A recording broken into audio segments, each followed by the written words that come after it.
Welcome to a new episode of the Big Money Stylist podcast. I am a new face, not that new, but I'm a new face to open this show. If you haven't met me before, my name is Katie, and I'm the Director of Operations here at NBR Education. Today, I have a unique opportunity of hosting the podcast with one of my favorite people, Miss Jacqui Veta. Hello, hello. I am a very new face on the podcast. First time. A new face on the podcast, but not a new face around here. Long-time listener, first-time guest. Also longtime friend of mine.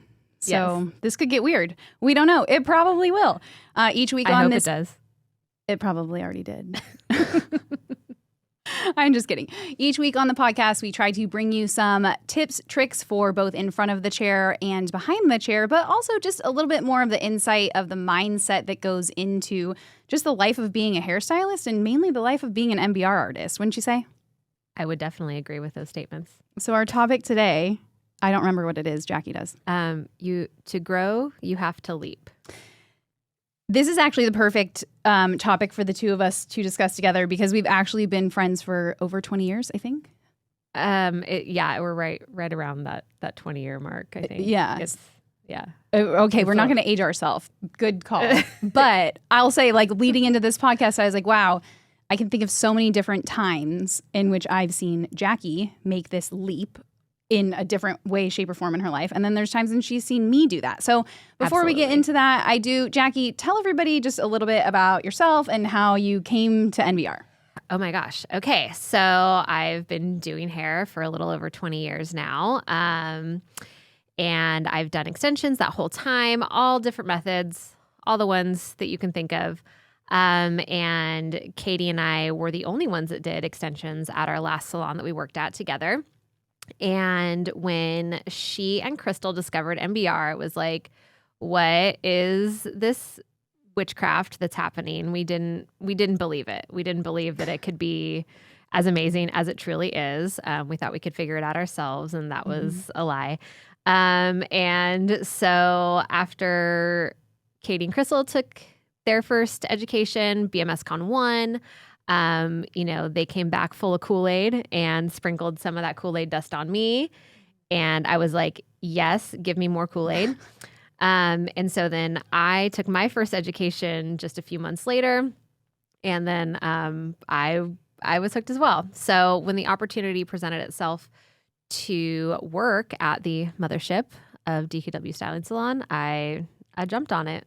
Mm-hmm. And it was always my goal to be a part of the education team because giving back to the hairdressing community and sharing all of the things that I've learned over the years, which has been a lot, is really important to me. So I think that sums up that part. Yeah. And so, now here you are a stylist at DKW. You're an educator for MBR Education. It's been a couple years. I don't know how many at this point. We don't have to count.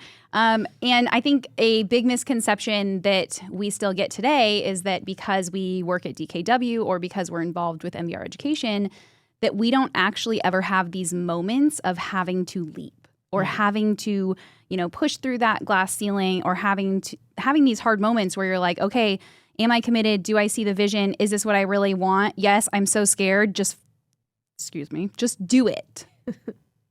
Right? We can cuss, right? We can. Okay. I just try not to do it too much because otherwise it becomes so natural for me. Yeah, just fucking do it. Yeah, just fucking do it. No, it happens on a very regular basis. I mean, even I'll say for myself, just last week, it had been several months since I had taught an intensive, and I was feeling maybe a little self-conscious, maybe a little bit worried that I wasn't, primed and ready. But I did it, and I'm very proud of the way that I showed up, and I believe the students had a great experience. And so I had to take that leap of faith in myself that I know all of this material like the back of my hand. I do it every single day. And it's all there for me to grasp inside my mind and get out of my mouth. Being pregnant, that's a little bit extra challenging right now, but that doesn't mean it's not in there. For sure. And it's interesting because we were just talking about this like 30 minutes ago in our team meeting. For those of you who don't know Jacqui, she's always cool, calm, and collected, even when she's not. She always just seems, very at ease, super optimistic. And so really, like, I had no idea that you were feeling hesitant about that class. Thank you. I mean, I'm glad that you just rocked it, which is of course what I expected. But okay, so now let's go back to the beginning. Okay. So I came back from BMS Con 1 along with Crystal. We came back and we were like, Jacqui, you got to do this. This is so awesome. Like, do this now, please, please, please. And then we were like, oh, and by the way, in the meantime, like, we're firing all of our clients. Not really, but we were like, I'm going to tell my first step was getting rid of men's cuts and colors. And I remember how challenging that was for me. What was your experience? I was very excited to do it. That didn't make it any less challenging because ladies, as you know, and you've probably experienced, some of your male clients are probably kind of creepy. Not all of them, but there's probably at least some, if not a majority, that are. And there was like a weird, like, I knew that they were going to make it weird, and that made me feel uncomfortable, but that also made me even more steadfast in my conviction that, like, yeah, these guys have to go. Like, why am I tolerating them making me feel uncomfortable for fucking $40 every 4 weeks? Like, no. Can I tell the story? Yes. Okay, so I myself, Jacqui, and Crystal have actually worked together. We worked together for over a decade. And Jacqui had this client who came to her for over 10 years. And, about every 5 weeks for a haircut, I'd say. Yeah, something like that. And every single time, and like at the salon we worked at, it was very upscale. And so like the men's haircuts were nice. Like they would change into robes. They'd come over. We'd give them a great, head shampoo, head massage, cut their hair, take them back to the bowl, re-shampoo them to get all those little hairs off, bring them back over. I mean, we really like tried to go the extra mile. And granted, it was a full experience. And this was like, almost 20 years ago. So there weren't like these high-end like barber shops now where, you get a good experience. So anyways, there was this one guest that she had, and this guy had zero shame, zero. If he's listening to this podcast, you know exactly who you are. He would literally always be like, oh yeah, and like have Jacqui walk in front of him, and he would just stare at her ass the entire way to and from the shampoo bowl, like checking her out to the point where like if you were in the room, you'd be like, ew, why is that guy doing that? And what's great is because he was behind me, I had no idea that this was going on until I think Katie brought it to my attention. I was like, oh, I didn't even know. And do you remember what your response was? No. Oh my God, he's such a good tipper. So literally, I mean, and I am just putting this out there right now. Like, in my opinion, this guy felt like because he paid well and tipped well, he had the right to check out her ass as much as he pleased. And the tip was, you let me do that, here's your money. Yeah, like a hooker. Like a hooker. Like a hair hooker. I am not, nor have I ever been a hooker. And I don't know if this was true for this guy. I know that a similar story happened for me, and one of the worst parts is that not only did I do his hair, but I did his wife's hair, his daughter's hair, and his son's hair. That dude was a real creep, because I know exactly who you're talking about for that story. Uh-huh. And so, I mean, honestly, like, I felt the same way you did. Nervous, excited, kind of nervous, kind of excited. You get those texts or the messages back from them and saying whatever it is that you're saying, and you process it. And I'll tell you what, it only took about 3.5 seconds for me to get over any feelings of guilt when it came to letting go of services that I literally hated doing. I hated going home and having these little like hair clippings in my bra. Ew, yeah. I hated finding them in my shoes God, months later. Yeah, oh God, right? Splinters in your bra. No. By other people's hair. Not just keep going with that, and you know why we don't want to do it. But I remember being like, okay, oh my God, I feel so free. And I feel like all of this weight has been lifted, and I didn't even know I was dealing with this.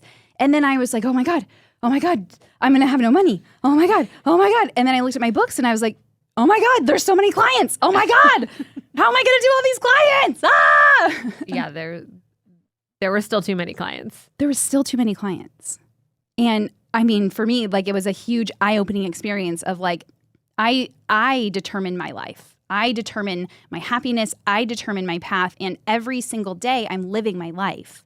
How am I living it? Am I loving everything that I'm doing behind the chair? Or am I like dreading seeing his name on my books again, knowing he's going to touch my ass and pretend like it was an accident every single appointment for 9 months? True story. Gross. You can't accidentally touch someone's ass every appointment for 9 months and pretend like it's an accident. No. Right? That's a straight up lie. And I'll say, getting into the industry when we did, and, I think it's gotten better now.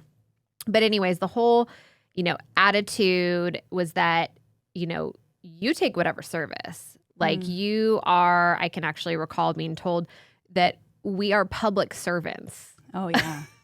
Which we are, but we're also people. Yeah, like you have to have some boundaries, obviously. And so being, sort of brought up, if you will, in that culture of you are a servant to these people. Yes, they pay you, but you don't get to dictate what your schedule looks like, what your life looks like, what services you're taking, because you just have to be thankful that anybody is willing to give you money to sit in your chair. And that really couldn't be further from the truth. So like any kind of conditioning that you might experience in your life, it is a huge leap to get away from that. Yeah. Because you've been taught that there's no other way and this is the only way. And then here's something that's radically different, but you're like, I want that. How do I get that? Like, sometimes you do just have to have that, leap of faith where it's like, I'm just going to go for it and I'm just going to fucking see what happens. Yeah, I know. And I think back to our experience at that salon, and I'm so grateful. Like, I'm so grateful for the leadership and the mentorship that we got there. And I'm so grateful for the owners and like for their allowing us to really like develop into these people that we wanted to be, even when it was to the point where we're like, hi, so we're not going to take these specific clients anymore.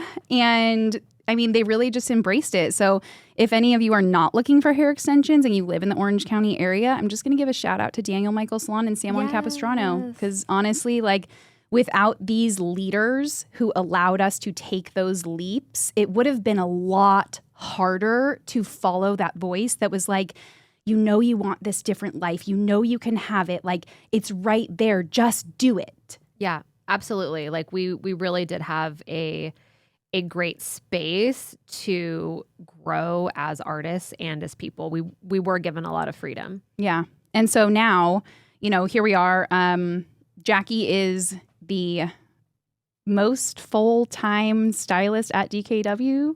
I don't know how to word that in any other way. Well, I think technically she's over full-time. I'm the only full-time stylist at DKW. Are you 3 days a week or 4? I'm 3. Oh, good. Yeah. I'm 333, which is the DKW full-time. It is.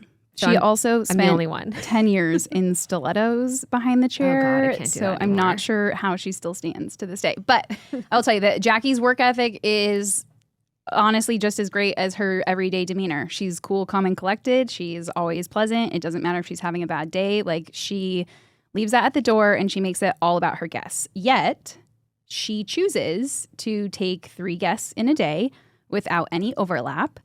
And she's also extremely low maintenance when it comes to utilizing help behind the chair. Oh my God, I didn't know this was going to be like a Jacqui pump up episode. It wasn't planned to be, but while we're here, we might as well do it. I mean, I'm going to take it. Well, and where I'm going with this is I really want you to talk a little bit about like the difference between, your life then and your life as a stylist now, and really like into that part of like, what sort of leaps did you make that gave you this new life?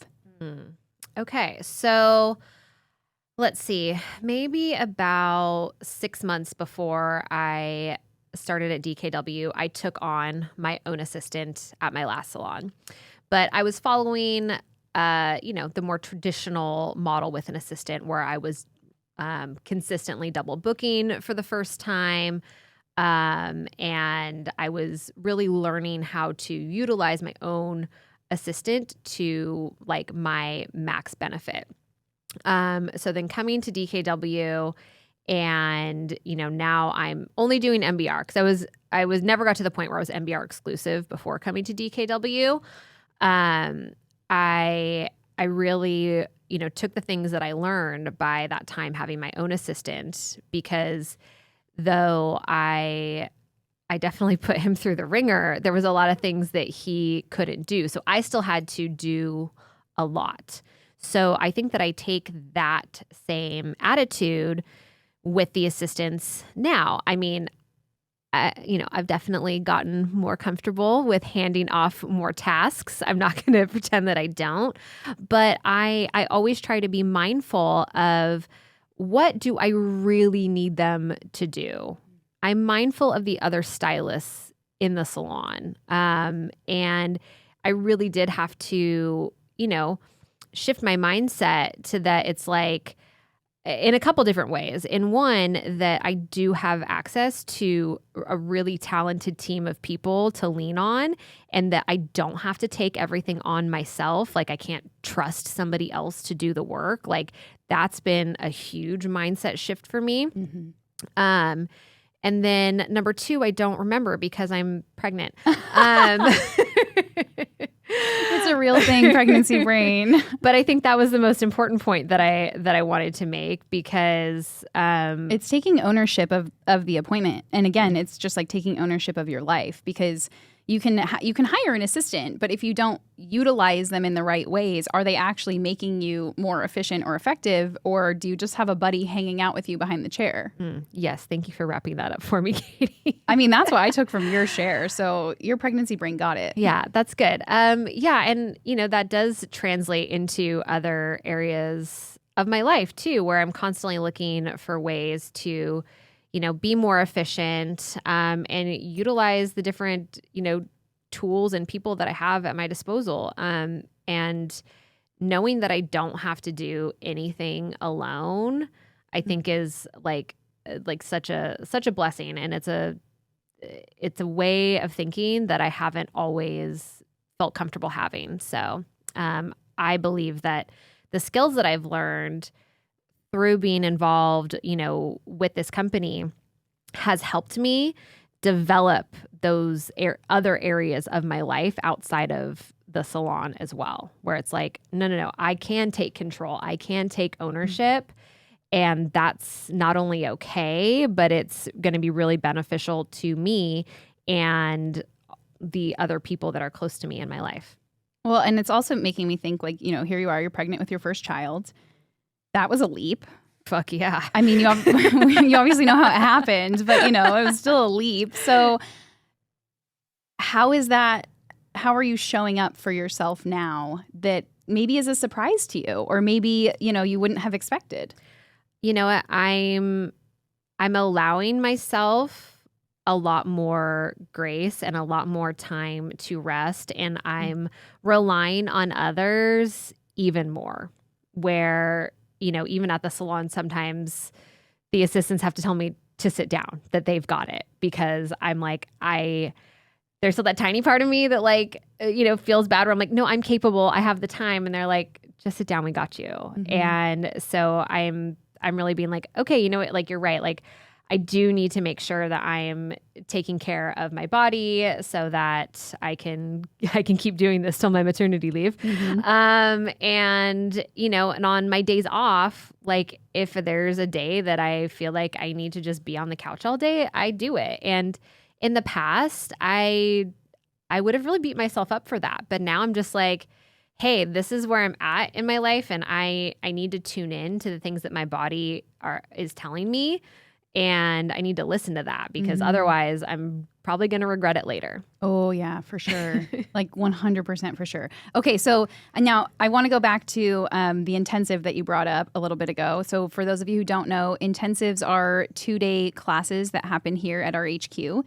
They currently only happen inside of our academy. The academy is a 4-phase program for hairstylists to learn the business, marketing, and sales behind the art of natural beaded rose hair extensions.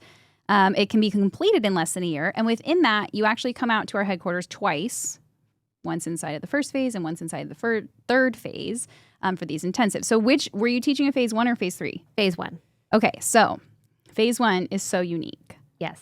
And it's really cool because we have some students who come in through open enrollment, which means they, go to our website and they apply and go through the application process and start from there. And then we have other students who started this year through our virtual experience. So they're kind of at different places. Everyone's super nervous, always super nervous. And they're all normally experiencing the same issues, even though they feel completely alone. So I'm so curious, what is your best advice for someone inside of phase 1 in regards to taking that first leap or the next leap? Like the leap of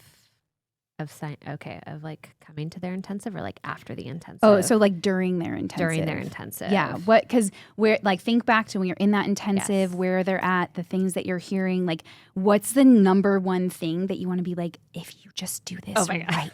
Oh, she's already got it. Okay. Social media, guys. I mean, broken record, but like everybody is so scared of social media. I'm scared of it.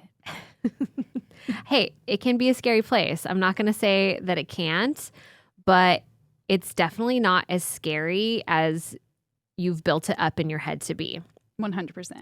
Because, I mean, here's an example that I always use. How many times are you on Instagram and you're like, is Katie even still on Instagram? Because I haven't seen her posts in like 100 years. And then like you go to Katie's page and you're like, oh my God, Katie's been posting every day this past week and I haven't seen it. Mm-hmm. What the fuck? So that right there is like, even people that are following you aren't seeing everything that you're posting. So you're not as annoying as you think. Yeah, which does kind of suck, because then you're like, well, I want people to be seeing it, but I don't want people to be seeing it. But I do, but I don't. Mm-hmm. But anyways, you're not as annoying as you think you're being. And then the live thing, guys. Okay. For the most part, when you're starting off your lives, nobody's going to watch them. You're not going to have anybody watching you, which is both, I guess, blessing and a curse. Blessing and a curse. Because everybody's very nervous about how they're going to come across on their lives.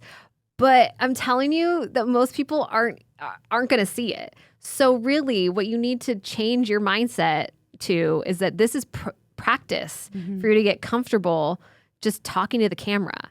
This is practice so that when eventually people are watching, or you're doing something like a reel, or eventually you're filming your funnel, which if you're a student, you may already know about that, or you will find out about it, that you're not like, so I want to tell you about MBR extensions. That's something that I started learning, and it's really great. Like, you don't want to be like that in your sales funnel. I know. No, that doesn't exude confidence. So the only way that you get that confidence, it doesn't just like, you don't like wake up one day and you're like, oh my God, I love being in front of the camera and talking to the camera. This is the best. It doesn't happen without practice, without repetition. So just stop being afraid of social media and just literally just put yourself out there. And I know when I was in that position, I mean, I feel like I don't put myself out there as much anymore, but I mean, I would literally I would talk about anything, like, you know, like a weird dream I had, or like something that happened to me on the way to the gym, or like bad drivers, or like the fucking smoothie I made. Like, I don't know, like I would just literally talk about anything. And inside of the academy, we teach you how to take stories like the smoothie or going to the movies or whatever, and actually take those stories and turn them into marketing for your business. This is taught inside of all 4 phases of the academy. But the most important thing to remember is to just start. Because if you were like, oh no, I'm going to join the academy and I'm going to graduate from the academy, so I'm going to learn all about it, and then I'm going to start my Instagram page. Don't do that. It also doesn't work that way. So if you think that you're going to do that, you're not. Joke's on you. No. But it's not, you can't have all of the knowledge and take all of the ingredients and put them all in the pot at the same time. The recipe is a building recipe, and the first thing that you have to do is just open the book, which means post on social media, Remember, nobody's watching you and nobody is criticizing you as much as you are criticizing yourself. This is absolutely correct. And I love that you used a cooking metaphor. It just came to me. Because I also love to cook. You know how my brain works. These things just come to me. Yeah, cooking, baking, like you got to mix the dry ingredients together and then you got to mix the wet ingredients together before you can combine them. You don't just throw them all in at the same time. And they support each other. It's like the dry ingredients are NBR and the wet ingredients are BMS. Ooh. And the two combined makes the perfect recipe. Ooh, I like that. Ooh, that was good. I like that. We're totally going on a tangent here with that. Okay, so before we actually wrap this thing up, I will say for those of you who are now interested in what the Academy is, or you've heard me talk about the few things, we are actually leading up to our last virtual experience on the books for 2022. It is already sold out. So sad. So currently our only option for education is the Academy. You can go to nbr.education to learn more and tune in next week. And who knows who your host or your guest will be. Have a great one. Bye. Bye.